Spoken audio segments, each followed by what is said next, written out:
Located off the coast of Placencia near Reiki, a seaweed farm. And hard at work, seaweed farmers. About 14 of them split into two groups. One dives into the sea to clean the farm, while the other begins to prepare the seaweed to be planted.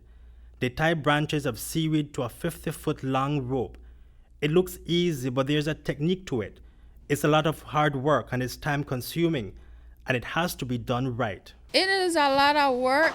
I mean, if you love the ocean and you love what you do, like, you don't look at it as a lot of work, but it is for people who probably don't have the experience. And with the training funded by the Nature Conservancy and in collaboration with the Belize Women Seaweed Farmers Association, the participants of this seaweed farming training now have much more experience. They were taught how to set up a farm, and not just how to set up a farm, but site selection, which is very important.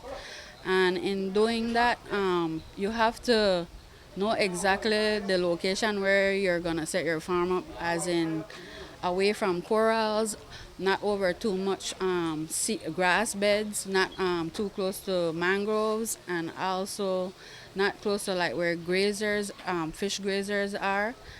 And so it's very important to teach them the right way and the right style to create your own farm. That's one of the goals, to have the participants create and maintain their own seaweed farms. But you might be thinking, why seaweed? Well, why not seaweed? It offers an alternative livelihood for fisher folks. Seaweed offers numerous benefits. It's rich in nutrients and can be a beneficial value-added product. Ask Rena Usher Ordonez. She is the owner of Southern Green Products, which she founded in 2020. Her products rely heavily on seaweed as a value-added component. I make it in the powder form, and I also use it as a gel, and I do the infused sea moss as well. So I use it in 3 different ways, making hair, skin, and face products. So I have like serums and the face mask that helps to clear up your skin. I have the hair oil, infused hair oil. I have the hair treatments that help to strengthen your hair and grow your hair. And that's just seaweed as a value-added product. Globally, the seaweed mariculture industry is huge and is fast expanding and evolving.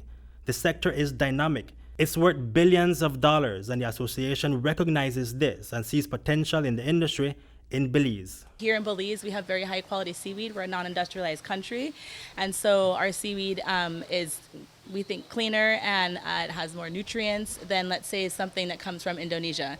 So right now on the market, Belize seaweed is about, say, 30 to 40 Belize dollars a pound. For the nutrients that it holds, it has, traditionally seaweed, as you all know, I mean, for us around here, it's been like a man's drink, right? It's your uncles, your grandpas, everyone else drinks seaweed, right? Seaweed punch, put it back, right? There is some truth to that because of the minerals in that. No, it's not a joke. There is some truth to that. But the narrative that, at least for me, is important to change is that it's really good for women as well.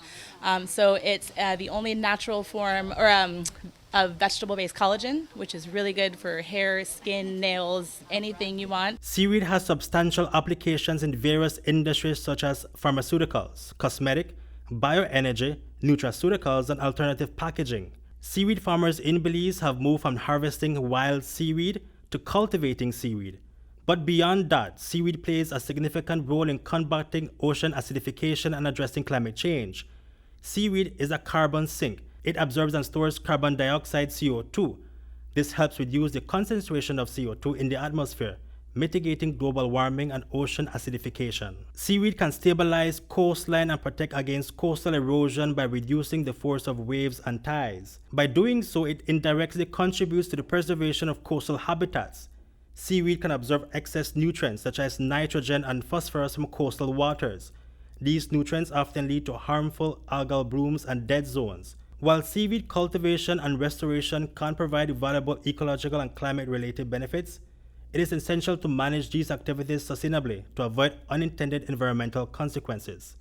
Proper monitoring and regulation are necessary to ensure that seaweed farming practices do not harm native ecosystem or lead to other environmental problems. The regulations/legislation would create the necessary guidelines to then expand and further develop the industry. I believe if we work collectively, we work together, both private sector, government, NGOs like the Nature Conservancy and other NGOs that are co-managing marine protected areas in this country, we can be successful.